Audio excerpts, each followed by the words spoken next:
Olá pessoas, esse é outro vídeo meu aqui na internet e no vídeo de hoje então vamos falar de mais uma das peças do Shakespeare, dessa vez sobre Otelo, o Mouro de Veneza.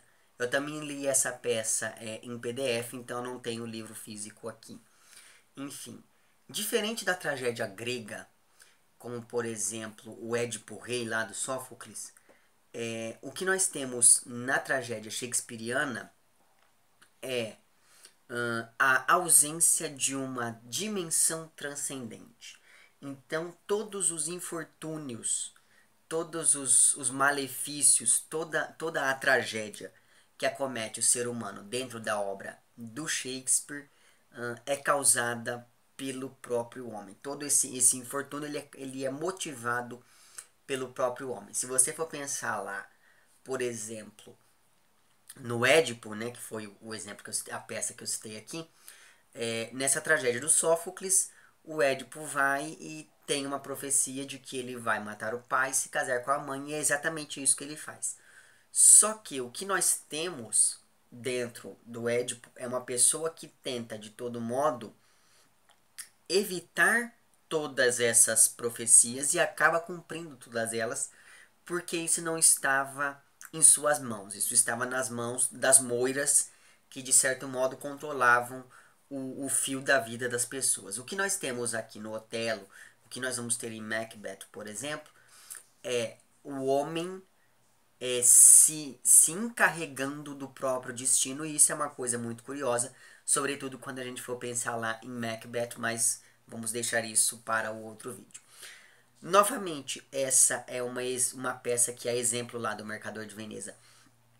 É uma peça política por conta de um tema muito específico que tem dentro dela.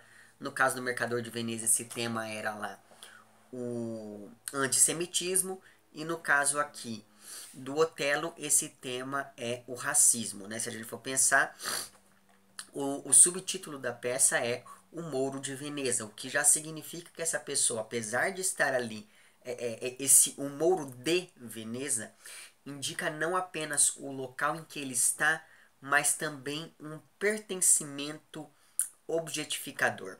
Então, e o que, é que eu estou querendo dizer com isso? O que eu estou querendo dizer é que ele pertence a Veneza de uma maneira muito mais física do que social.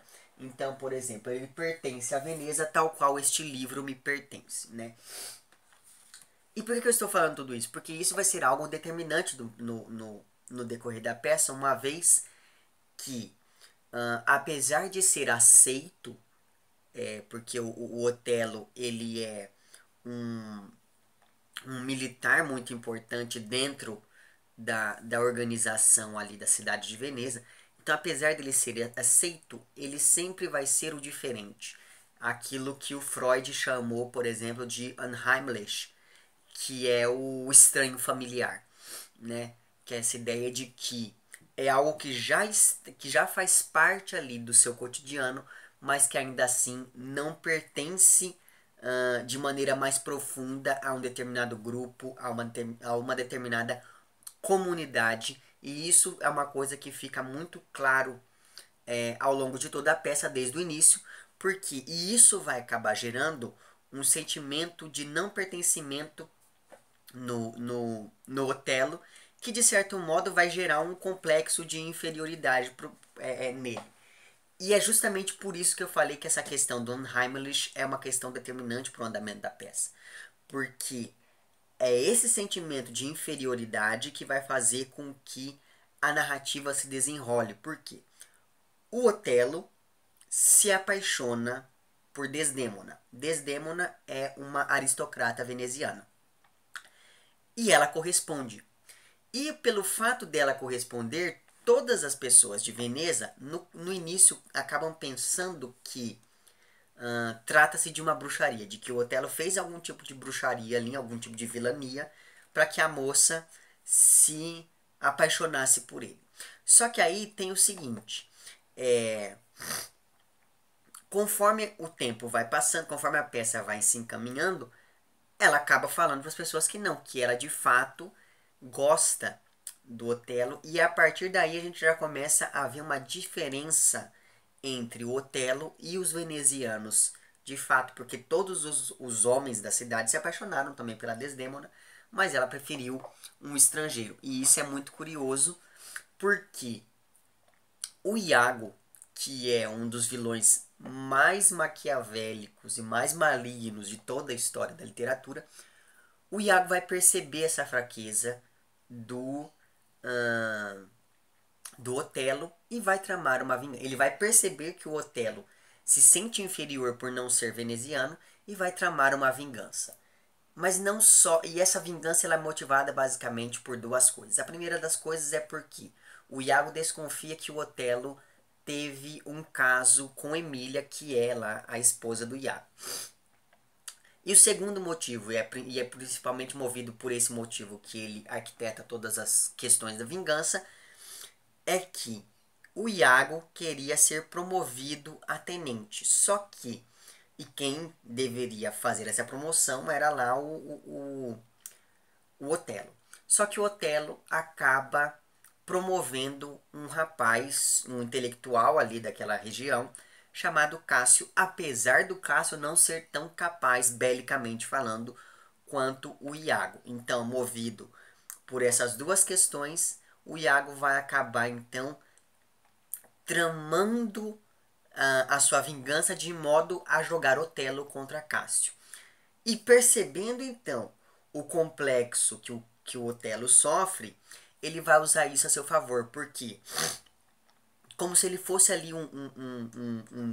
o Iago, como se ele fosse um diretor de teatro, ele vai montar uma peça trágica dentro da história de amor entre Desdémona e Otelo. Porque isso é uma coisa muito curiosa, porque a gente tem como pano de fundo essa historinha do romance entre Otelo e Desdémona, só que a gente tem ali uma mudança muito brusca, que é motivada por essa trama extremamente engenhosa que o Iago acaba criando ali no interior da peça. Então, como se tivesse uma peça dentro da outra. E isso é uma coisa que vai se repetir, por exemplo, também lá no Macbeth. Bom, então a vingança do Cássio, do Iago, consiste em em fazer com que o Otelo pense que Cássio e Desdémona estão tendo um caso. E o Otelo, por ver tudo de uma maneira muito simplificada, por não ter uma complexidade no seu olhar, ele acaba achando que a morte da Desdémona parece a melhor opção para resolver todas essas coisas, e é justamente por isso, movido por essa ideia da morte, que ele vai ele vai atentar contra a vida da própria esposa em uma das cenas mais famosas da literatura ocidental, né? No nosso caso aqui a gente tem o diálogo com essa peça vindo lá do Dom Casmurro, do Machado de Assis, que é assim um dos melhores livros da nossa literatura, e o Machado ele vai acabar descrevendo ali essa cena dentro ali do Dom Casmurro. Então, se você aí já leu Dom Casmurro e gostou, pode ser que você goste também desta peça. Bom, e daí eu não vou falar como é que o Iago vai fazer para convencer ali, para fazer com que o Otelo tenha essa certeza de que ele está sendo traído pela mulher e pelo melhor amigo, enfim. Então você vai ter que ler a peça para poder saber como que ele faz todas aquelas coisas. E a última coisa que eu gostaria de falar sobre essa peça, porque eu não quero estragar, porque sim, uma coisa muito importante sobre essa peça em específico é que o que importa não é realmente o que acontece no final, mas como as coisas vão se encaminhando para que essa tragédia aconteça. Veja, o nome o tipo da peça, ela é uma tragédia, então as pessoas vão morrer no final, ok? Ok. Bom, mas o que importa então não é você saber que as pessoas vão morrer no final, mas sim o que vai levar essas pessoas à morte. É esse processo que interessa, e é justamente por conta disso que eu não vou contar o processo. Mas tem uma questão muito curiosa estruturalmente dentro dessa peça, é porque ela tem uma montagem extremamente barroca, no sentido em que o Shakespeare ele joga muito com contradições não, com contrastes e com ambiguidades. Então, pensando nessa ideia toda das ambiguidades, você tem a ideia de que o Otelo, apesar de veneziano, ele também é mouro. Então, o próprio Otelo ele tem essa ambiguidade, ele tem essa dualidade que vai ser determinante, como eu falei para vocês, para o andamento da peça toda. Você tem a Desdémona, que é uma mulher extremamente voltada para a santidade, ela é uma santa, né? Só que ainda assim, ela em vários momentos é comparada ali ao diabo ou lhe são conferidos atributos negativos ao longo de toda a peça pelo Otelo lá, quando ele passa a desconfiar da lealdade da mulher. Você tem, por outro lado, o Iago, que é uma pessoa extremamente demoníaca, extremamente maldosa, que é visto como um bom amigo pelo próprio Otelo, uma vez que foi o Iago que começou ali toda a arquitetar toda essa questão. E você tem, no caso também, o Otelo, que é um herói, mas ele não é um herói qualquer, ele é um herói que mata um inocente, né? Ele mata a própria mulher.